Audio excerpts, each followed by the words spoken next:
permohonan kami akan daftar 709 alat bukti atau dokumen yang disita Polda Metro dalam rangka menetapkan tersangka. Itu yang kita ingin bahas juga. Nanti saudara Bakat ini akan menyampaikan. Kalau tadi saudara Yaya Setia Nagara Yasena ya. Oke. Kemudian kami juga bicara ada kemungkinan untuk melakukan citizen lawsuit, gugatan warga negara terhadap KPU, Komisi Pemilihan Umum, dan turut tergugatnya mungkin mantan Presiden Jokowi atau Presiden pada waktu itu karena sudah lalai tidak mengerjakan tugasnya dalam melakukan verifikasi faktual terhadap dokumen yang diserahkan pada waktu itu ijazah ya. Karena di belakang hari kemudian memang terbukti tidak ada yang namanya verifikasi faktual, sehingga masih menjadi polemik. Berikutnya kami juga akan menyampaikan soal kemungkinan melakukan gugatan perbuatan melawan hukum terhadap mantan Presiden Jokowi karena setelah putusan dari Komisi Informasi Pusat yang namanya ijazah itu adalah dokumen publik. Sebelumnya dokumen publik tapi diperkuat lagi dengan putusan Komisi Informasi Pusat dan ada kewajiban dia untuk melakukan disclosure yang sampai hari ini tidak pernah dia lakukan, bahkan ketika ada kesempatan di citizen lawsuit Pengadilan Negeri Surakarta. Berikutnya kami juga berencana mengajukan kembali permohonan ke Mahkamah Konstitusi karena kami protes. Masa Mas Roy, Dr. Tifa tidak diterima legal standingnya mengajukan pasal-pasal yang menersangkakan mereka. Bagi kami itu ridiculous, lucu ya. Karena itu kami akan ajukan kembali dengan sebuah format yang lebih meyakinkan mengenai kerugian konstitusionalnya. Karena ingat itu bukan ditolak tapi dinyatakan tidak dapat diterima. Kemudian kami juga berencana insya Allah ya akan membuat laporan ke Barreskrim mengenai dugaan tindak pidana yang dilakukan oleh mantan Presiden Jokowi. Karena mantan Presiden Jokowi setelah kita memperoleh bukti yang cukup mengenai ijazahnya dari KPU, baik KPUD maupun KPU nasional, terlihat ada kejanggalan-kejanggalan yang diduga itu merupakan tindak pidana. Salah satunya adalah misalnya bahwa dokumen-dokumen itu tidak konsisten. Harusnya kan kalau dokumennya satu kan konsisten, termasuk tanda tangan pihak yang menandatangani legalisasi atau legalisirnya. Kemudian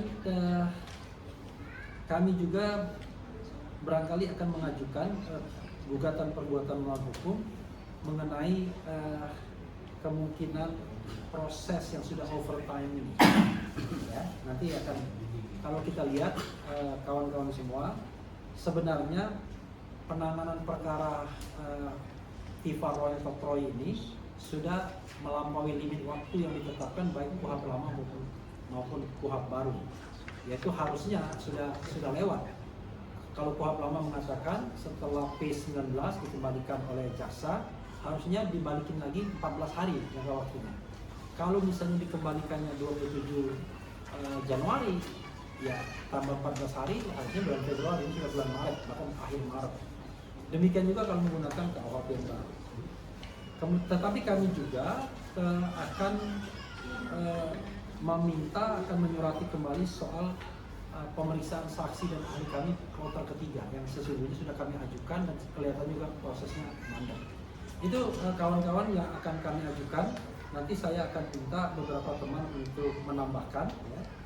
Dan kesempatan pertama akan saya berikan kepada Pak Yaya Setia Nagara membicarakan mengenai gugatan 9 jenderal, 6 kolonel, 2 warga negara biasa, salah satunya adalah mantan Hakim Agung, soal dugaan abuse of power atau ketidakprofesionalan penyidik Polda Metro Jaya dalam melakukan tugasnya manajemen perkara kasus ijazah palsu ini, antara lain diduga ada penyelundupan hukum yang tidak sesuai dengan peristiwa atau fakta yang terjadi. Silakan Pak Yaya. Baik, terima kasih. Assalamualaikum warahmatullahi wabarakatuh. Waalaikumsalam. Selamat siang dan salam sejahtera untuk kita semua. Terima kasih kesempatan yang diberikan untuk pimpinan. Saya di sini selaku tim hukum dari Tokham, tim advokasi litigasi untuk keadilan ya, dan hak asasi manusia.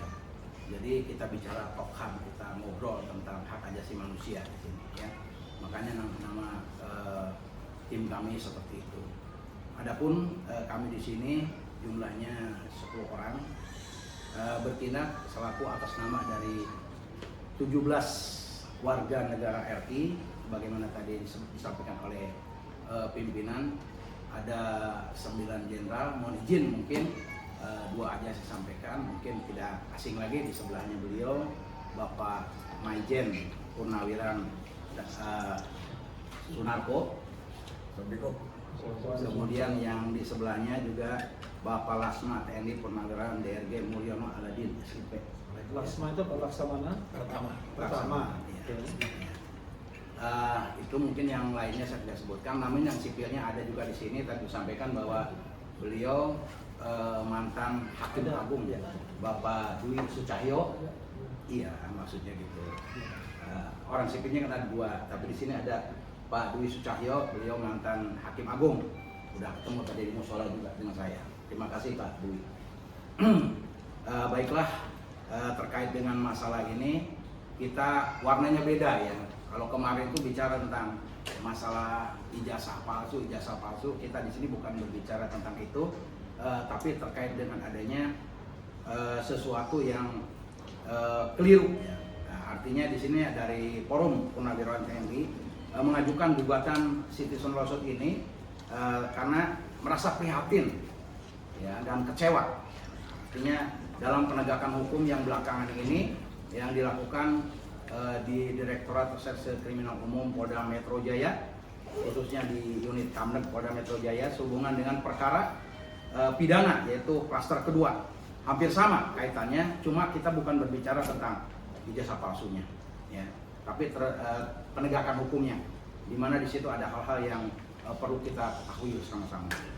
Bahwa dalam gugatan citizen lawsuit ini, yaitu gugatan warga negara, ditujukan terhadap kebijakan Direktur Reserse Kriminal Umum Polda Metro Jaya yang telah dianggap, yang kami beranggapan bahwa telah lalai menerapkan hukum sebagaimana mestinya, atau telah secara keliru yang menurut pendapat kami dalam penerapan hukum ini notabene merupakan bentuk perbuatan melawan hukum ya oleh penguasa yang merugikan hak publik, dan mekanisme ini bertujuan untuk meminta pemerintah atau aparat menjalankan kewajiban hukumnya, bukan sekedar mencari ganti rugi material, karena pada prinsipnya citizen lawsuit ini bukan untuk mencari suatu kerugian yang di depan. Berikut adalah poin penting pengajuan citizen lawsuit, diantaranya subjek tergugat pejabat pemerintah atau penyelenggara negara, termasuk aparat kepolisian di Reskrim Polda Metro Jaya, dapat digugat atas kelalaian dalam memenuhi hak-hak warga negaranya. Kemudian dasar gugatan, yaitu gugatan diajukan ke Pengadilan Negeri atas dasar perbuatan melawan hukum yang bersifat abstrak atau kelalaian dalam penegakan hukum. Tujuannya untuk meminta pemerintah atau Direskrim Polda Metro Jaya agar bertindak sesuai aturan, bukan kerugian langsung secara perdata, oleh karena tindakan yang dilakukannya merugikan hak warga negara, dengan contoh kasus perkara pidana dengan tersangka Roy Suryo dan kawan-kawan sebagai pihak terkait. Dan di sini juga nanti yang selaku korban ya, karena ini adalah merupakan salah satu gugatan atas kebijakan penerapan penegakan hukum yang keliru, korbannya justru bukan kepada Roy Suryo atau bukan kepada siapa, tapi korbannya adalah kepada 4 orang yang melapor, karena dia melaporkan kemudian ada penerapan hukum yang keliru. Ya, diantaranya 4 korban, yaitu mungkin saya kedepankan nanti akan dibahas secara rinci. Diantaranya Bapak Jokowi Dodo, kemudian Lecumanan, Andi Kurniawan, dan Sumoyo Sekem. Ya, itu akan menjadikan korban kaitan dengan citizen lawsuit ini. Bahwa gugatan citizen lawsuit bukan untuk membuktikan adanya kerugian langsung yang dialami oleh penggugat secara individu, namun oleh karena tindakan dari aparat penegak hukum yang merugikan hak konstitusi dari warga negara yang ada. Bahwa tim hukum Tokham telah mengirimkan, memang persyaratan kita untuk mengajukan, karena citizen lawsuit ini adalah perdata ya, perdata. Jadi salah satu syaratnya harus ada somasi 2 kali. Dan kami telah mengirimkan somasi 2 kali ya. Somasi pertama yaitu tertanggal 20 Agustus 2025 perihal ya atas terjadinya abuse of power, kekeliruan penerapan hukum dan atau terjadinya penyelundupan hukum dalam tahap penyidikan dengan sprindik nomor SP S1.13147 Romawi 7 2025 Direktorat Polda Metro Jaya tanggal 14 Juli 2025 ya.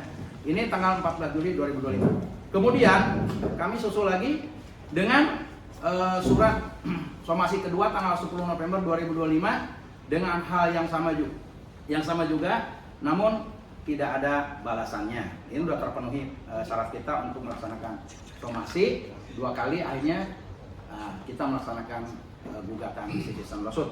Sehingga sebelum mendaftarkan gugatan ke pengadilan, kami telah memenuhi syarat formil tadi ya, yang menyampaikan somasi kepada Direskrimum Polda Metro Jaya dalam rangka memberikan kesempatan bagi Direskrimum Polda Metro Jaya untuk memperbaiki kelalaiannya ya sebanyak 2 kali tadi. Namun ternyata sama sekali tidak ada perubahan hingga saat ini ya. 17 warga negara yang merasa keberatan dan memberi kuasa kepada kami untuk mengajukan gugatan citizen lawsuit. Gugatan direncanakan dan sudah dijadwalkan yaitu pada hari Rabu tanggal 25 Maret 2026 yang lalu dengan nomor register nomor 329 Perdata 2026 PN Jakarta Selatan, dan sidang perdana nanti akan dibuka pada hari Senin tanggal 6 April 2026. Kenapa jauh sekali? Karena kebetulan Pengadilan Negeri Jakarta Selatan ini mengalami pindah kantor ya, dari kantor yang lama di Ampera pindah ke Gedung Kuning ya. Gedung Kuning udah tahu ya, samping dekat Pengadilan Agama ya. Saya udah cek lokasinya ke sana, jadi insya Allah kita tidak akan keliru, dan saya sudah survei di sana, sudah dipersiapkan semuanya, dan PN Jakarta Selatan sekarang nggak ada kegiatan untuk sementara. Dan kami juga pengajuan kepada PN Jakarta Selatan dengan petitum sebagai berikut. Satu ya, mengabulkan gugatan para penggugat untuk seluruhnya. Kemudian menyatakan bahwa perbuatan tergugat dalam perbuatan melawan hukum, yakni tergugat telah lalai atau setidak-tidaknya melakukan pembiaran omission ketika menerapkan kebijakan manajemen penyidikan berupa tindakan meregistrasi pasal-pasal pemidanaan yang tidak sesuai dengan peristiwa atau perbuatan yang dilaporkan oleh pelapor, yaitu pasal 27A Undang-Undang Nomor 1 Tahun 2024 sebagaimana telah dirubah dari Undang-Undang Nomor 19 Tahun 2016 sebagaimana telah dirubah dari Undang-Undang Nomor 11 Tahun 2008 tentang ITE. Kemudian pasal 32 ayat 1 Undang-Undang Nomor 1 Tahun 2024 sebagaimana telah dirubah dari Undang-Undang Nomor 19 Tahun 2016 sebagaimana telah dirubah dari Undang-Undang 11 Tahun 2008 tentang ITE. Pasal 35 Undang-Undang Nomor 11 Tahun 2008 tentang ITE. Ya. Sehingga juga tidak memenuhi prinsip good governance dan asas-asas hukum, sehingga sepatutnya dimenahi sebagai telah terjadi penyelundupan pasal-pasal pemidanaan yang nyatanya tidak sesuai dengan peristiwa atau perbuatan yang terjadi atas pelaporan perkara pidana laporan polisi nomor LP B2831 2025 SPKT Polda Metro Jaya tanggal 30 April 2025 atas nama pelapor Insinyur Haji Joko Widodo, jungto surat perintah penyidikan nomor SP Sidik S113147 Romawi 7 2025 di Treskrimum Polda Metro Jaya tanggal 14 Juli 2025, jungto surat penetapan tersangka nomor S-TAP S41899 Romawi 11 2025 di Treskrimum Polda Metro Jaya tanggal 7 November 2025. dan berdampak atas kerugian diri terlapor, KRMT, Roy Suryo, Noto Projo, dan beberapa orang lainnya. B. Meregistrasi pihak-pihak yang meskipun sebagai pelapor namun juga dinyatakan sebagai korban serta sehingga juga tidak menerapkan prinsip good governance dan asas-asas hukum sehingga sepatutnya dimanai telah terjadi penyelundupan pihak-pihak yang dinyatakan sebagai korban padahal tidak atau bukan pihak yang memiliki legal standing sebagai korban, yaitu tadi saya sudah sebutkan Andi Kurniawan, Lecumanan, Samuel Second, ya. Sehingga pula terjadi penyelundupan tambahan pasal pemidanaan yakni pasal 28 ayat 2 Undang-Undang Nomor 1 2024 Jungto, Undang-Undang Nomor 19 2016 Jungto, Nomor Undang-Undang Nomor 11 2008 tentang ITE yang telah dinyatakan dicabut, ya, tapi masih digunakan di sini dan telah berubah menjadi pasal 243 KUHP baru berdasarkan pasal 622 KUHP Undang-Undang Nomor 1 tahun 2023 tentang KUHP dan yang mulai berlaku pada tanggal 2 Januari 2026. Padahal pasal ini tidak dilaporkan oleh pihak yang setidaknya dapat dipandang dan atau dipahami sebagai korban, yaitu Presiden RI ke-7 Bapak Insinyur Joko Widodo atas penggabungan laporan polisi sebagai berikut, ya.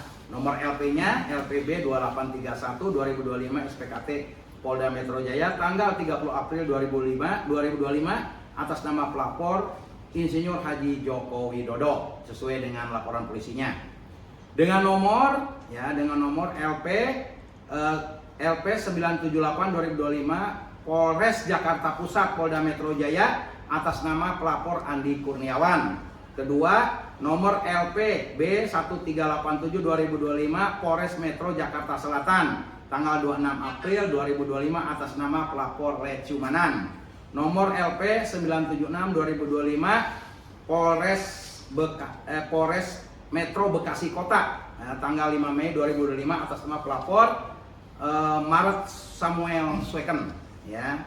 Jungto surat perintah penyidikan nomor SP Sidik S113147 2005 di Treskrimum Polda Metro Jaya tanggal 14 Juli 2025. Jungto surat penetapan tersangka nomor STAP S41899 Romawi 11 2025 di Treskrimum Polda Metro Jaya tanggal 7 November 2025. Memerintahkan tergugat untuk mengeluarkan peraturan. Inilah tujuan daripada kita Citizen Lawsuit. Memerintahkan tergugat untuk mengeluarkan peraturan atau kebijakan atau surat edaran yang berlaku di lingkungan Polda Metro Jaya CQ di Treskrimum yang menerapkan kebijakan manajemen penyidikan wajib dilaksanakan secara profesional, bertanggung jawab, menerapkan prinsip good governance sehingga juga melarang ataupun mencegah terjadinya penyelundupan pasal-pasal pemidanaan yang tidak sesuai dengan peristiwa atau perbuatan yang dilaporkan. Memerintahkan tergugat untuk mengeluarkan peraturan atau kebijakan atau surat edaran yang berlaku di lingkungan Polda Metro Jaya CQ Direktorat Reserse Kriminal Umum yang menerapkan kebijakan manajemen penyidikan wajib dilaksanakan dengan secara profesional, bertanggung jawab, menerapkan prinsip good governance sehingga juga melarang atau mencegah terjadinya penyelundupan pihak-pihak yang dinyatakan sebagai korban padahal tidak atau bukan pihak yang memiliki legal standing sebagai korban sehingga pula terjadi penyelundupan tambahan pasal pemidanaan. Memerintahkan tergugat untuk memperbaiki pelayanan publik dalam bentuk meningkatkan profesionalisme dan integritas dari tim konseling, tim konsultan yang ditempatkan di SPKT Polda Metro Jaya. Menghukum tergugat untuk membayar ganti rugi kepada para penggugat sebesar Rp100.000, ya, bukan 100 juta ya, Rp100.000. Kita nggak minta banyak-banyak, ya. Yang penting ini untuk Citizen Lawsuit-nya untuk membuat satu perubahan terhadap kebijakan yang dianggap menurut kami lalai. Membebankan biaya perkara kepada tergugat. Apabila ini kepada Ketua Pengadilan kita mohon akan memeriksa mengadili gugatan warga negara dalam perkara perdata aquo berpendapat lain, kami juga memohon kepada hakim yang mulia hakim untuk memberikan putusan yang seadil-adilnya et aqua et bono. Semoga ini harapan kami selaku tim dari Citizen Lawsuit ini bisa mendapatkan respon yang baik. Kami tidak mengharapkan menang atau kalah, tapi paling tidak telah terjadi perubahan. Ya, jangan sampai hukum yang berlaku di negara kita ini lalai dalam penerapannya atau terjadi abuse of power, ya, kesewenang-wenangan daripada penegak hukum, sehingga yang dirugikan siapapun yang jadi warga negara. Kalau dibiarkan, kalau ada pembiaran terhadap penegakan hukum, kita semua akan dirugikan, ya. Dan kita sebagai warga negara, saya maupun juga dari Forum Purnawirawan TNI maupun juga dari masyarakat dan kita semua yang hadir di sini, kalau seandainya kita lakukan pembiaran penegakan hukum, manakala kita juga terkena suatu permasalahan di tengah jalan dan kita menghadapi permasalahan yang seperti itu, bagaimana rasanya?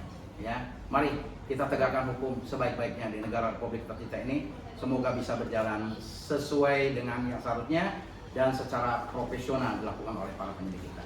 Mungkin itu yang kami sampaikan selaku tim Tokham Citizen Lawsuit.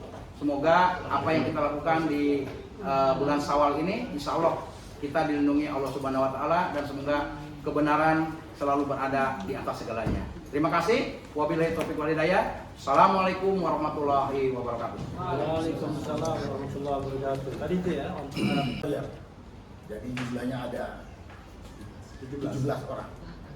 Kami sebagai prinsipal mengajukan gugatan Citizen Lawsuit ini karena kami melihat ada ketidakprofesionalan aparat penegak hukum. Yang tadi dikatakan ada diduga penyelundupan pasal-pasal hukum, ada abuse of power yang mengakibatkan bisa merugikan, mencelakakan sekumpulan warga negara lain, yaitu saudara Roy CS. Sekarang korbannya baru itu. Kalau ini dibiarkan, tidak dibuka, ini aparat bisa sewenang-wenang berikutnya. Bisa habis kita nih warga negara dibikin oleh aparat-aparat yang tidak profesional ini. Karena itulah kami mengajukan Citizen Lawsuit ini yang tadi sudah dijelaskan cukup jelas oleh para lawyer. Karena kepedulian kami terhadap penegakan hukum. Semoga Citizen Lawsuit ini akan bisa membuka kebenaran, akan bisa menunjukkan kebenaran, dan buntutnya nanti, akhirnya nanti itu akan bisa menenangkan kita rakyat. Jangan seenaknya saja aparat penegak hukum, dalam hal ini adalah Polda Metro Jaya. Kita tahu ini masalahnya pertama kan karena gugatan jasa palsunya Jokowi. Kemudian bisa justru yang menuntut itu belum mendapat keterangan ini jasanya, tahu-tahu dia ditersangkakan. Kan namanya ini kriminalisasi terhadap warga negara. Itulah latar belakang kenapa kami sekumpulan warga negara ini mengajukan Citizen Lawsuit kepada Polda Metro. Sekian yang bisa saya sampaikan secara singkat, karena tadi sudah dijelaskan secara jelas oleh lawyer kami. Terima kasih. Wassalamualaikum warahmatullahi wabarakatuh. Waalaikumsalam warahmatullahi wabarakatuh. Silakan, mungkin akan dinamakan Pak Muryono Aladin Laksamana. Laksamana pertama. Izin dulu Pak, mic Pak boleh? Iya. Mic Oh, mic ini digeser. Nah, iya, Oke, boleh. sorry. Jangan sampai tangan di kanan. Nah, betul. Oke, digeser. Baik, terima kasih. Assalamualaikum warahmatullahi wabarakatuh. Waalaikumsalam warahmatullahi wabarakatuh. Teman-teman yang kami hormati, tadi telah disampaikan oleh Mayor Jenderal TNI Purnawirawan Punako MD, kenapa kami yang tergabung dalam Forum Purnawirawan Prajurit TNI mengajukan Citizen Lawsuit, bahwa karena apa? Karena terjadi abuse of power, yang kemudian terjadi penyelundupan pasal-pasal pemidanaan ya, yang tidak sesuai dengan kasusnya, sehingga ini akan merugikan teman-teman kami, ya, Mas Roy dan kawan-kawan terhadap apa yang dilakukan oleh Dinas Reserse Kriminal Umum Polda Metro Jaya. Oleh karena itulah kami mengajukan ke Pengadilan Negeri Jakarta Selatan untuk supaya Polda Metro Jaya memperbaiki kebijakannya di dalam melaksanakan proses pemindanaan dari para tersangka atau yang ditersangkakan. Dan inilah adalah bentuk dari kebudayaan kami, dari prajurit-prajurit purnawirawan prajurit TNI ya, yang tergabung dalam forum tersebut. Untuk kami tidak bisa melihat teman-teman kami dipermainkan oleh aparat penegak hukum, khususnya yang dilakukan oleh Ditreskrim Polda Metro Jaya. Dan ini kasat mata yang tadi telah disampaikan, diuraikan oleh teman-teman lawyer bahwa terjadi penyeludupan pasal-pasal, kemudian terjadi juga abuse of power dan sebagainya. Dan ini kalau kita diamkan mau kemana penegakan hukum yang diberlakukan di Indonesia ini? Inilah bukan hanya kepada Mas Roy dan kawan-kawan, tentunya ini kepada semua kita. Kalau kita mendapatkan suatu mendapatkan suatu tindakan yang tidak sesuai dengan apa yang kita perbuat, tentu kita akan melakukan, tidak akan melakukan pembiaran, dan kita tentu akan melakukan perlawanan. Dan tadi dikatakan oleh Pak Yaya, ini bukan kalah atau menang. Enggak, kalau saya enggak, kita harus menang karena kita benar. Jadi bukan enggak mau kalah, enggak mau, bukan, kita harus menang. Karena yang jelas-jelas kasat mata kita harus menang karena ini benar. Ini kalau kita sampai kalah ya kita berarti masih ada yang tidak benar di dalam pelaksanaan pengadilan di tanah air kita ini. Ya, demikian mungkin tambahan dari saya sebagai salah satu penandatangan CRS yang kami ajukan di lawyer kami. Terima kasih. Wassalamualaikum warahmatullahi wabarakatuh. Waalaikumsalam warahmatullahi wabarakatuh.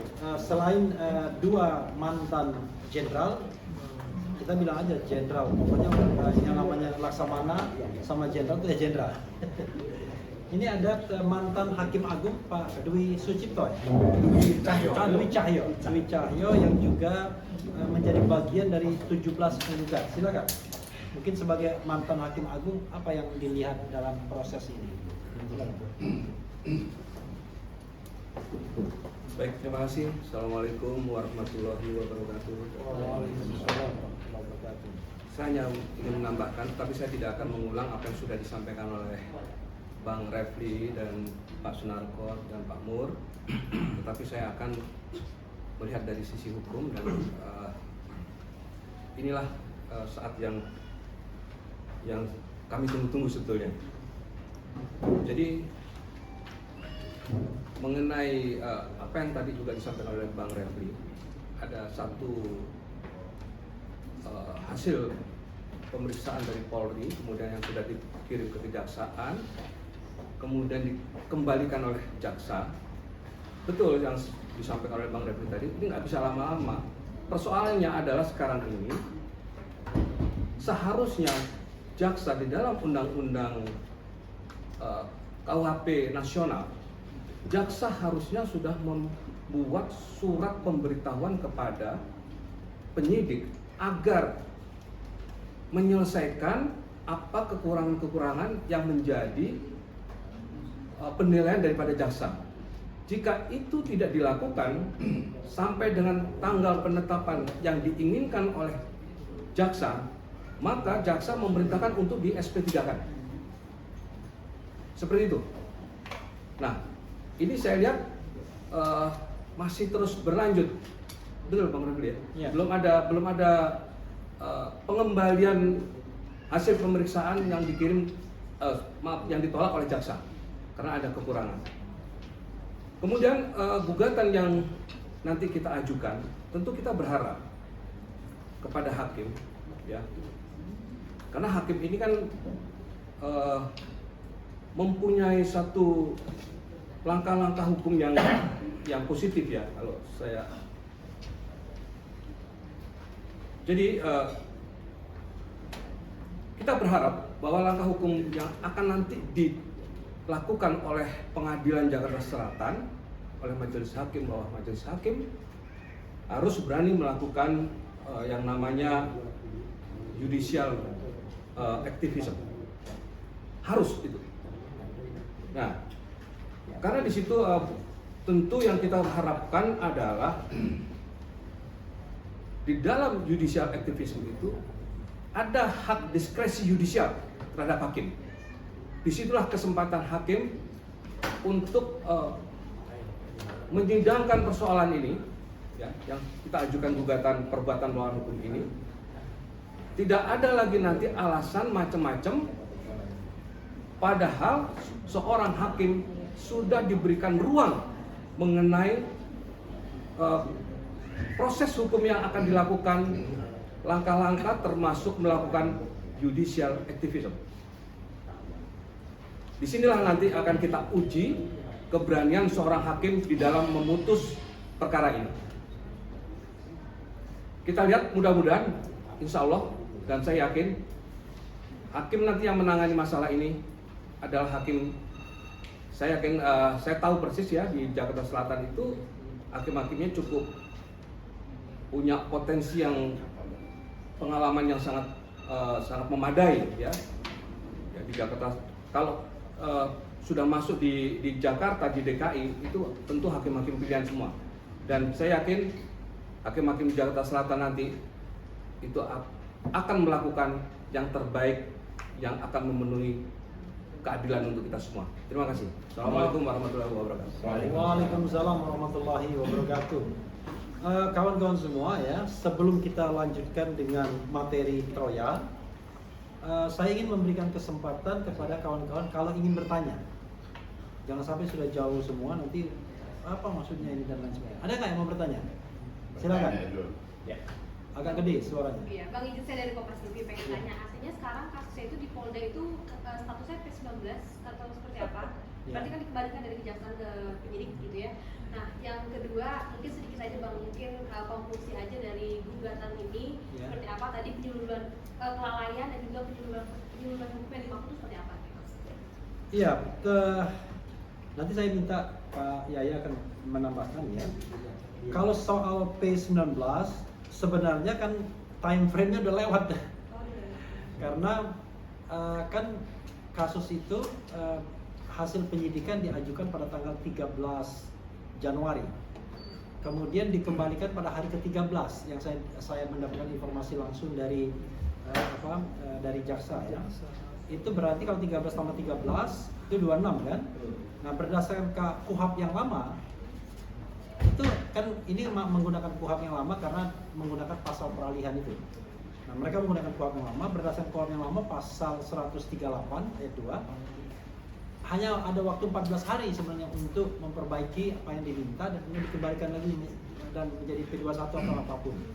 Nah, sekarang kalau kita hitung dari tanggal 26 atau 27, kalau 26 kan ulang tahun saya. 27 14 hari, ya udah lewatnya kebangetan sudah. Nah, dalam lewat yang kebangetan itu kita bicara antara praktik di lapangan dan hukum yang tertulis di dalam undang-undang. Jadi banyak sekali hal-hal yang sifatnya salah kaprah tetapi dianggap benar, padahal undang-undang mengatakan Anda hanya punya waktu 14 hari untuk memperbaiki dan setelah itu harus disampaikan. Nah, terhadap lampaunya waktu 14 hari ini ya, pada saatnya kami akan menggugat juga dalam tanda kutip ya. Menggugat itu langsung mempermasalahkan atau mungkin mengajukan juga gugatan perbuatan melawan hukum juga. Nanti kita akan lihat langkah-langkah yang kita pikirkan. Tapi intinya adalah kita ingin langkah-langkah yang substantif, bukan langkah-langkah yang gosip murahan, kira-kira begitu. Jadi langkah yang substansi bagaimana menyelesaikan masalah hukum ini agar kemudian menjadi pembelajaran publik. Itu ya yang akan kita sampaikan. Kemudian mengenai gugatan ini, apa sih maksudnya? Memang tadi secara ketika dibacakan memang tidak mudah bagi orang yang non hukum untuk memahaminya. Tapi intinya adalah mereka ini sebagai warga negara itu merasa terpanggil dengan penanganan atau manajemen perkara yang dilakukan oleh Direktur Reserse dan Kriminal Umum Polda Metro Jaya yang dianggap tidak profesional. Nah, bentuk ketidakprofesionalan itu adalah menggunakan pasal-pasal yang dianggap diselundupkan. Coba bayangkan, masalahnya kan dianggap melakukan pencemaran nama baik. Nah, pencemaran nama baik katakanlah menggunakan pasal 310 KUHP yang lama ya, dengan ancaman hukuman 9 bulan. Kemudian dianggap melakukan fitnah dengan ancaman hukuman 4 tahun. Nah, lalu tiba-tiba menggunakan pasal-pasal Undang-Undang ITE. Undang-Undang ITE misalnya pasal 28 ayat 2 yang ancaman hukumannya 6 tahun. Kemudian itu ujaran kebencian ya. Dan yang lebih ngaco lagi dalam bahasa Mas Roy itu menggunakan pasal 32 ngedit dokumen, ya kan?